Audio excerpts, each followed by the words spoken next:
Buenas tardes, mi nombre es Pablo Santiago, soy profesor adjunto del Departamento Básico de Cirugía. El tema que vamos a desarrollar refiere a patología esofágica benigna y más específicamente vamos a tratar la enfermedad por reflujo gastroesofágico. Vamos fundamentalmente a desarrollar aspectos vinculados a la definición de la enfermedad, elementos vinculados a la clínica y su diagnóstico y métodos de estudio paraclínicos, reservando para una presentación ulterior todo lo vinculado al tratamiento de esta patología. El primer elemento que debemos condicionar o debemos desarrollar es la definición de la enfermedad. Esta enfermedad está condicionada por una exposición crónica y prolongada del esófago al contenido gastroduodenal. Este reflujo, que a veces es fisiológico, cuando aumenta en frecuencia y se prolonga en el tiempo, genera alteraciones tanto esofágicas como extraesofágicas que explican la enfermedad por reflujo gastroesofágico.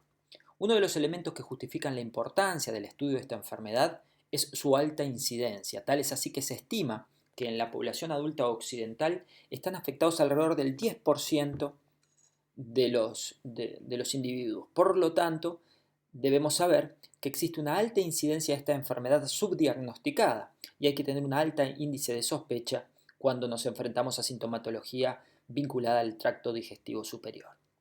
40% de los pacientes con enfermedad por reflujo van a desarrollar complicaciones esofágicas o extraesofágicas, por suerte la mayoría de las cuales no son complicaciones demasiado agresivas. Sabemos que existe normalmente un reflujo gastroesofágico fisiológico, pero gracias a los mecanismos de depuración esofágica, su motilidad contráctil, la salivación, las características químicas de la saliva, la presencia de un esfínter esofágico inferior funcional, hacen que ese reflujo fisiológico no se traduzca en enfermedad. Cuando ese reflujo, por alteración de cualquiera de estos mecanismos mencionados, se prolonga en el tiempo o se reproduce con mayor frecuencia, condiciona la enfermedad por reflujo gastroesofágico. ¿Cómo podemos definir a esta enfermedad? La enfermedad por reflujo gastroesofágico puede ser definida por sus síntomas, los más frecuentes de los cuales son la pirosis, o sea, la sensación de ardor, quemazón o dolor retroesternal ascendente, o regurgitaciones. Esos son los elementos que definen clínicamente la enfermedad por reflujo gastroesofágico. Pero si nos basamos exclusivamente en los síntomas, debemos saber que existe una baja sensibilidad y especificidad de los mismos para la enfermedad. ¿Qué quiere decir esto? Que muchos síntomas de pirosis o regurgitaciones pueden no estar condicionados por enfermedad por reflujo gastroesofágico y a su vez la ausencia de los mismos no descarta la enfermedad. Por lo tanto, solo con los síntomas estamos con pocas probabilidades de tener un diagnóstico demasiado certero. La enfermedad por reflujo gastroesofágico puede ser definida por sus síntomas, por sus complicaciones, diagnosticadas por la endoscopía, es decir, la presencia de esofagitis. Cuando endoscópicamente demostramos la presencia de esofagitis, tenemos un 90% de probabilidades que la misma esté condicionada por una exposición crónica y prolongada de reflujo gastroesofágico. Por lo tanto, tenemos una alta sensibilidad, pero debemos saber que esta no es absoluta, sabiendo que hasta el 10% de esas esofagitis pueden estar condicionadas por otra patología, por ejemplo, la ingesta de medicamentos, etc. El único estudio que 100% nos confirma fisiopatológicamente la enfermedad por reflujo gastroesofágico es la pHimetría de 24 horas, la cual mide la exposición en cantidad y frecuencia de episodios de reflujo del esófago distal.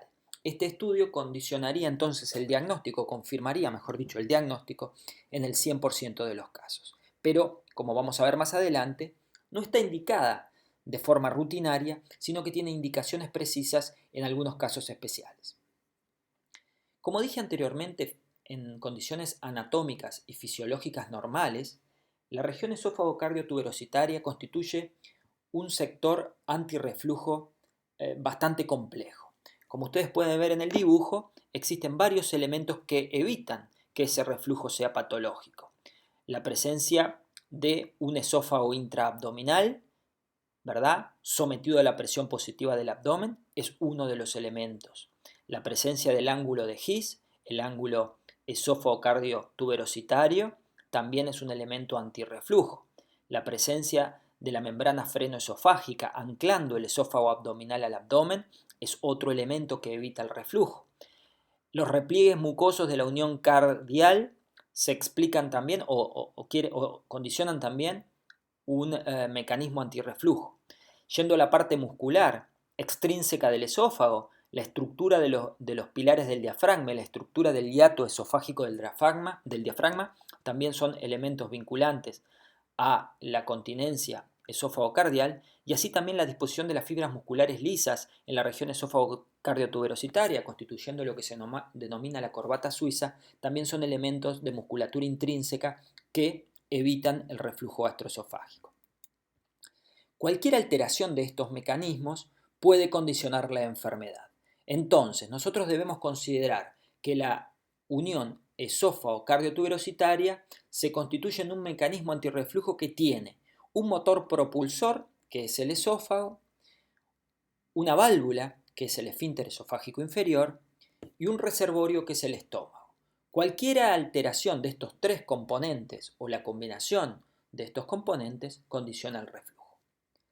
La enfermedad por reflujo gastroesofágico tiene una etiología completa y multifactorial.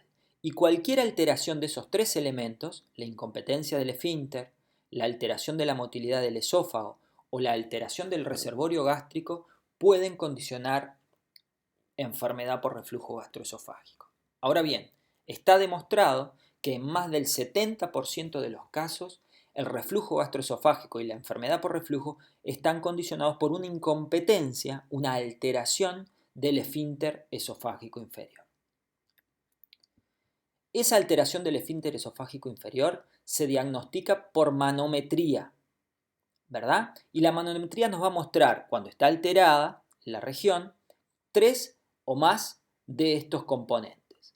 Manométricamente hay una presión de reposo menor a 6 milímetros de mercurio, hay un acortamiento de la longitud total del esfínter esofágico inferior a menos de 2 centímetros y hay un acortamiento de la longitud intraabdominal del esófago a menos de 1 centímetro.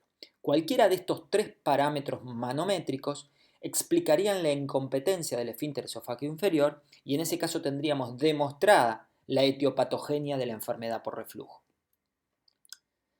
Pero puede suceder también que exista una depuración esofágica ineficaz y ese reflujo gastroesofágico fisiológico no sea correctamente lavado por la alteración esofágica y eso condicionará enfermedad. ¿Cuáles son los elementos que condicionan una correcta depuración esofágica? La gravedad, la acción propulsora y motora del esófago, el peristaltismo del cuerpo del esófago, la salivación por el efecto deglutorio y por el pH de la saliva, y el anclaje del esófago distal al abdomen. Todos esos elementos son fundamentales para que haya una correcta depuración esofágica. Uno de los elementos bastante característicos y asociados a la enfermedad por reflujo gastroesofágico es la presencia de una hernia hiatal. Y traemos a colación ya este tema porque existe una clara vinculación entre la presencia de la hernia hiatal y la enfermedad por reflujo gastroesofágico. Pero creo que es claro aclarar ya en este momento que no siempre la presencia de una hernia hiatal condiciona reflujo y viceversa. Puede existir un reflujo gastroesofágico patológico en ausencia de hernia hiatal. Pero ¿qué pasa cuando existe una hernia hiatal por deslizamiento tipo 1, que es la más frecuente como vemos en esta imagen? Ya hay alterados por lo menos dos parámetros que ya hemos analizado en cuanto a la continencia del esfínter esofágico inferior. Hay una disminución de la longitud del esfínter intraabdominal. Todo el esófago está en el tórax, por lo tanto hay una disminución de la longitud del esfínter intraabdominal. Esto manométricamente es demostrable y esto claramente es un elemento que condiciona el reflujo. Y a su vez hay una alteración de la depuración del esófago porque hay una pérdida del anclaje del esófago. Esos dos mecanismos presentes en la hernia hiatal son condicionantes del reflujo cuando existe esta alteración. La hernia hiatal es una entidad bastante frecuente. Si hacemos estudios radiológicos en la población adulta puede llegar también hasta el 10% de la población, la gran mayoría de las cuales son asintomáticas, y podemos clasificarlas en tres grupos de hernia hiatal. La hernia hiatal tipo 1 o hernia hiatal por deslizamiento, donde vemos que el cardias se encuentra dentro del tórax, es la más frecuente y la más claramente asociada con la enfermedad por reflujo gastroesofágico. La hernia hiatal tipo 2 o paraesofágica tiene como característica anatómica una herniación paraesofágica, como su nombre lo indica, con un cardias normalmente intraabdominal. Esta entidad no está tan claramente relacionada con la enfermedad por reflujo gastroesofágico y es menos frecuente que la hernia hiatal. Y la hernia hiatal mixta asocia componentes de deslizamiento con un cardias intratorácico y de hernia parahiatal, llegando al grado máximo de rotación del estómago que puede condicionar vólvulos. Fundamentalmente las hernias tipo 2, paraesofágica, y tipo 3, mixta, fundamentalmente se caracterizan por complicaciones mecánicas o isquémicas del estómago herniado y no tanto por la enfermedad por reflujo gastroesofágico. Acá vemos imágenes endoscópicas, vemos la visión en retroflexión del endoscopio donde ve el hiato de la hernia. Esta es una hernia hiatal que impresiona parahiatal o paraesofágica. Y en estas dos imágenes radiológicas de esófago gastroduodeno vemos cómo existe un sector de estómago supradiafragmático con una escotadura condicionada por el hiato esofágico del diafragma. En las dos imágenes se ve claramente el sector herniado intratorácico de la hernia hiatal. El tercer componente de la continencia de la región esófago-cardiotuberositaria es el reservorio gástrico, y cuando el reservorio gástrico está alterado puede condicionar también enfermedad por reflujo gastroesofágico. ¿Y cuáles son las condicionantes que pueden existir aumentando el reflujo? Una dilatación gástrica postprandial o patológica, un aumento de la presión intragástrica, también por lo mismo, la obesidad, el embarazo también puede condicionar este aspecto, un aumento de la secreción gástrica que aumenta las características sobre todo cuantitativas de lo refluido, o un retardo del vaciamiento gástrico como suele verse en patología metabólica, en diabetes avanzada, por alteración de la motilidad del estómago. Cualquiera de estas alteraciones puede estar también condicionando un aumento del reflujo gastroesofágico y convirtiendo ese reflujo en un reflujo patológico. Es claro cómo, a medida que el estómago se distiende, la longitud del esfínter esofágico inferior disminuye. Es el efecto del globo, que a medida que el globo está más inflado, el cuello del globo va disminuyendo, y esto explica fisiológicamente por qué la distensión gástrica aumenta el reflujo gastroesofágico. ¿Cómo se presenta clínicamente la enfermedad por reflujo gastroesofágico? Los síntomas característicos de reflujo son la pirosis, debe interrogarse como dolor, ardor, quemazón retroesternal ascendente, vinculado a veces con los esfuerzos, con la posición de decúbito dorsal. Esa pirosis a veces va acompañada de regurgitaciones, que es el pasaje hacia la boca o hacia el sector del esófago del contenido esófago gastroduodenal sin esfuerzo de vómito.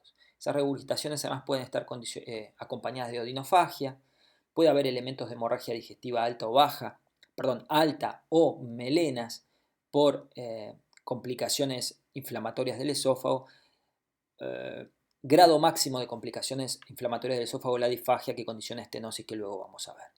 Esos serían los síntomas vinculados a complicaciones fundamentalmente esofágicas, pirosis, regurgitaciones, odinofagias, hemorragia y disfagia. Pero existen también, y hay que tenerlo muy presente, sobre todo en el adulto, síntomas respiratorios, por ejemplo broncoespasmo del adulto, neumopatías a repetición, tos matinal, disfonía, todo lo cual siempre debe hacernos pensar en enfermedad por reflujo gastroesofágico. La fisiopatología de estos síntomas es fundamentalmente las microaspiraciones que producen una irritación en el epitelio bronquial, en el epitelio laringio, que generan la sintomatología. Siempre esta sintomatología, repito, debe hacernos pensar en patología de enfermedad por reflujo. La enfermedad por reflujo gastroesofágico puede manifestarse por sus complicaciones, y en un paciente donde nosotros sospechamos esta enfermedad debemos nosotros pesquisar la presencia o ausencia de complicaciones. Y las complicaciones esofágicas son las más frecuentes, y dentro de ellas destacamos la esofagitis, existiendo una clara clasificación, una clásica clasificación de esofagitis descrita por Savary con algunas modificaciones de Miller. Y definimos entonces la esofagitis grado 1, grado 2, grado 3 y grado 4 en grado creciente desde el eritema hasta la estenosis péptica, ¿verdad?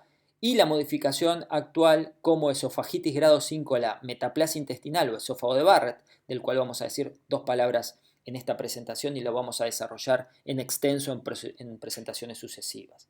Y debemos saber que esta metaplasia intestinal, consecuencia del reflujo gastroesofágico crónico, es una enfermedad preneoplásica que predispone a la presencia de adenocarcinoma de esófago. Y esto es otro de los elementos de fundamental importancia en el manejo de la enfermedad por reflujo gastroesofágico. Prevenir la aparición de esófago de Barrett y prevenir fundamentalmente la aparición de un adenocarcinoma de esófago.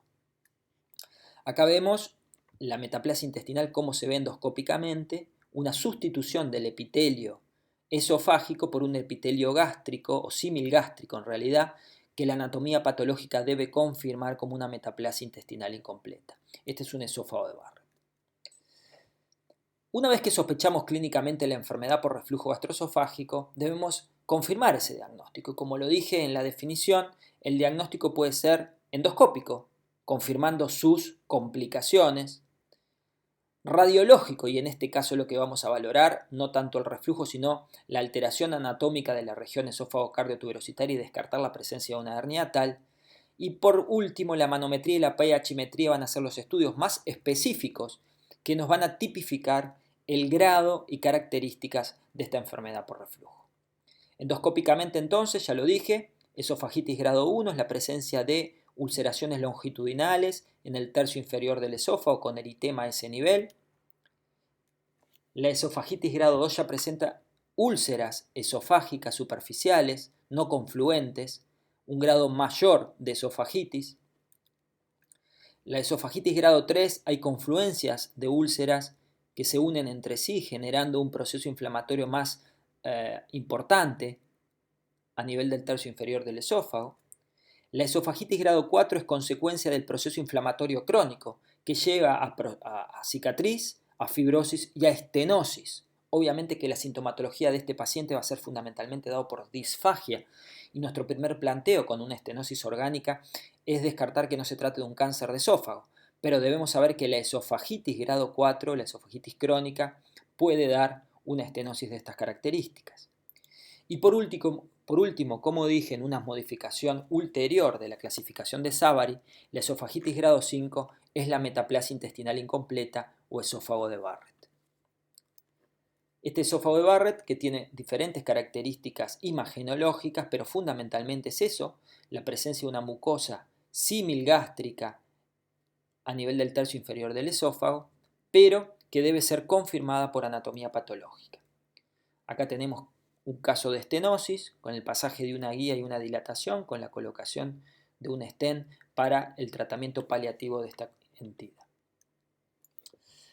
El esófago de Barrett fue descrito en 1950 por Norman Barrett y es, definiéndolo, la presencia de metaplasia intestinal incompleta en el tercio inferior del esófago, fundamentalmente caracterizado al microscopio por la presencia de células caliciformes. Este concepto anatomopatológico es independiente del aspecto macroscópico a la endoscopía, es decir, independiente de la longitud y la altura de ese esófago de Barrett, ya que estos componentes de longitud y altura eran utilizados en antiguas clasificaciones que decían que el esófago de Barrett era aquella alteración de más de 3 centímetros en el tercio inferior del esófago. El esófago de Barrett puede ser corto, menor de 3 centímetros, pero lo define fundamentalmente la presencia de células caliciformes o goblet cells en inglés, que es la presencia de vacuolas intracelulares que definen esta patología. Esta es una enfermedad preneoplásica y la presencia de un esófago de Barrett debe fundamentalmente ponernos en una actitud proactiva en cuanto al tratamiento y en cuanto a la profilaxis del desarrollo de cáncer. Este tema lo vamos a desarrollar en extenso en otra presentación. Continuando con los estudios paraclínicos, debemos saber que los más específicos para confirmar y para cuantificar y para tipificar la enfermedad por reflujo gastroesofágico son la manometría esofágica y la pH-metría de 24 horas. Pero no está indicado, o creemos que desde el punto de vista costo-efectividad no es lo más correcto, solicitarlo en todos los pacientes en los cuales tenemos evidencia de enfermedad por reflujo gastroesofágico, sea esta clínica o endoscópica. Porque en la mayoría de los casos, los datos que nos aporte la manometría y la pH-metría no van a condicionar cambios de conducta. Por lo tanto, se impone primero un tratamiento médico y en ciertas circunstancias que vamos a analizar ahora, sí solicitar estos estudios más específicos. Creemos que las indicaciones de la solicitud de estos estudios son fundamentalmente dudas diagnósticas. Entonces, en aquellos pacientes donde clínicamente tenemos dudas respecto a la sintomatología del enfermo, endoscópicamente no hay evidencia clara de que haya una enfermedad por reflujo gastroesofágico, podemos solicitar una manometría y una pHmetría para confirmación diagnóstica. Creemos que también tiene indicación estos estudios en aquellos casos clínicos que luego de un extenso tratamiento médico, higiénico, dietético, llegamos a la conclusión de que tiene indicación de cirugía. En estos casos se imponen estos estudios por conceptos que vamos a analizar más adelante. Y por último, es el mejor estudio para tener una valoración pre y post tratamiento intensivo y concretamente es un estudio que nos va a medir la calidad terapéutica, por ejemplo, luego de una cirugía.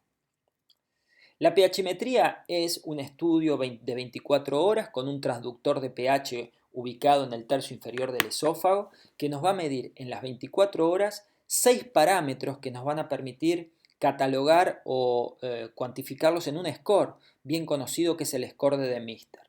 Estos parámetros que se miden en esas 24 horas son la fracción de tiempo donde el esófago está expuesto a un pH menos de 4, en total de las 24 horas, la fracción de tiempo en que el pH es menor de 4 en el paciente de pie, la fracción de tiempo en el que pH es menor de 4 en el paciente acostado, el número de reflujos ácidos con un pH menor de 4 en 24 horas, la cantidad de reflujos ácidos prolongados en 24 horas, ¿sí? Y cuál es el episodio en minutos de reflujo más prolongado en el día. Esos 6 parámetros cuantificados en ese estudio de 24 horas nos permiten escorizar, categorizar la enfermedad por reflujo gastroesofágico y tomar como parámetro preoperatorio o pretratamiento para valorar si la respuesta a este tratamiento es correcta o no.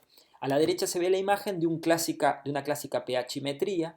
En línea azul se ven los episodios de reflujo. Vean que la línea roja traza el pH de 4 y todos los episodios que tienen un pH menos de 4.